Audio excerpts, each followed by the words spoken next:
I think for those, for whatever reason, haven't reconnected, in some ways I feel sorry for them because they don't know what they're missing. What this campaign has done is given our alumni, donors, and friends permission to shout from the mountaintops, to see your own destiny fulfilled in the eyes of those who have benefited. That's what transforms people. That's what transforms lives.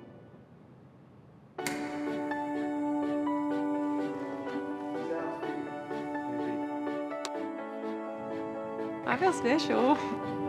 It's always been a family-centric company. So we have like the Big Daddies, which is named after my grandpa. Little Mike, named after my Uncle Michael. Susie Supreme, named after my mama. And then Sweet Winnie, named after my Nana. Growing up in an agricultural community, I know of people who have suffered from mental health from farming. So in my interview, that's what I talked about. I talked about one thing I want to do in my life is advocate for farmers' mental health, advocate for more resources.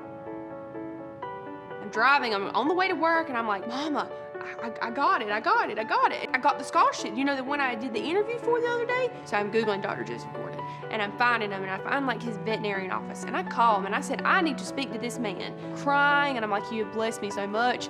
Thank you so much for everything you do. And he's just like, yeah, you're welcome. Congratulations. Have a good day. And I'm like, thank you. Have a good day. I know he's a busy man. It's 8 o'clock in the morning. So it's a short conversation, but it was probably one of the most special conversations in my life. I grew up in a household where we were always volunteering, always out in the community, and I came to school, I was like, I want to save the planet. At the end of my freshman year, I was lucky enough to be able to go to Thailand. I didn't think it was gonna, spark what my future career was gonna be, but that's when I realized we have to make sure that when we're traveling with intention, and make sure that it's good intention, and make sure that we're aware of the impacts that we're having. Always see need and you always see a lack of resources and you think that there's nothing you can do about it, but there totally is. The number one thing is to be passionate about it and to actually care. When you have a lot of people who actually care, that's how you can actually make change. For me, it was like this world of opportunity of what was next with college and study abroad and med school. But for my friends, for a lot of people with disabilities, their what's next was nothing, and that was wrong. They can do a lot, they just needed that place. I was so proud and fueled and energized by the social impact that we were making, from the baristas that I was getting to work with, their families, their communities, hearing the stories, hearing the impact. It was just awesome. But it wasn't until I was next to these students, talking to these faculty members, that something started happening. Just thinking about scale and thinking big and then going and doing it and hitting those milestones, the risk was so much lower because we didn't have a pile of student debt to address on day one. That really enabled us to have the confidence and the ability to go test out our dreams and give it a shot. You know that feeling when you make something for someone and how happy they are that you've now solved their specific need? That's what drives me. It was like a dream come true, School is only 45 minutes down the road and I got a full academic scholarship. It was just everything was coming true. All my dreams were coming true. It was a really inspirational moment for me when we received the gift from Mr. Fred Wilson. I was one of the people that stood up on the balcony and dropped the banner that said Wilson College of Textiles. I realized that you don't have to be rich to support the college, to support the university. You just have to have a passion and give back.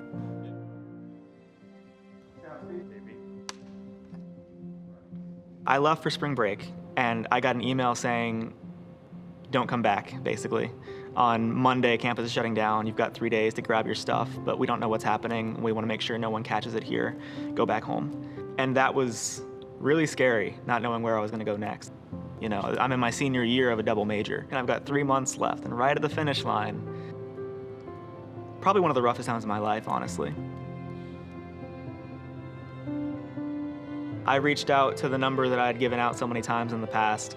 Up to this point, so much of my life had been about helping the people around me, and it was finally, I think, my last option. It was such a relief, and suddenly I had a chance to focus on actually graduating. But it did make me want to repay that in some way.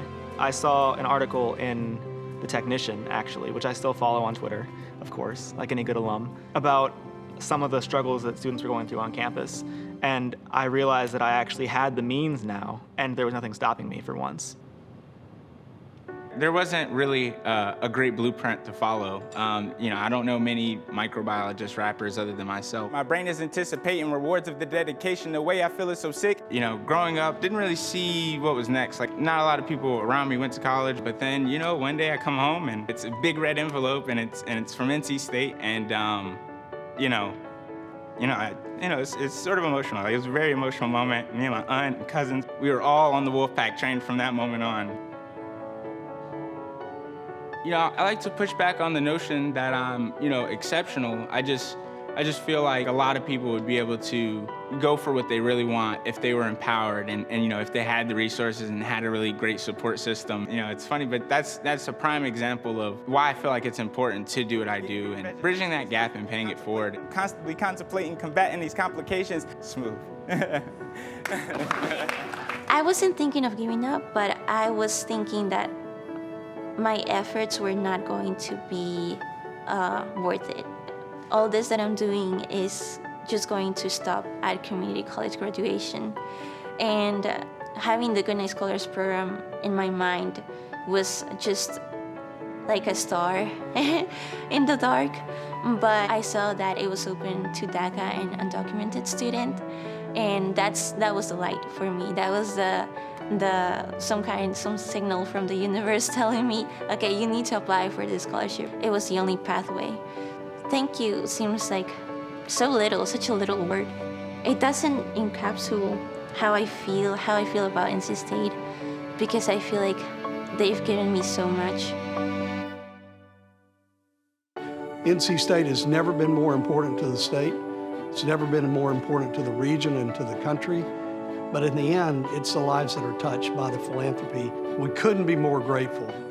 We're celebrating all the success that Think and Do the Extraordinary campaign has had for NC State. But please know, we're not done. As we go into the future and look over the horizon, we couldn't be in a better position to truly power the extraordinary. Continue with us on this journey. Go Pack.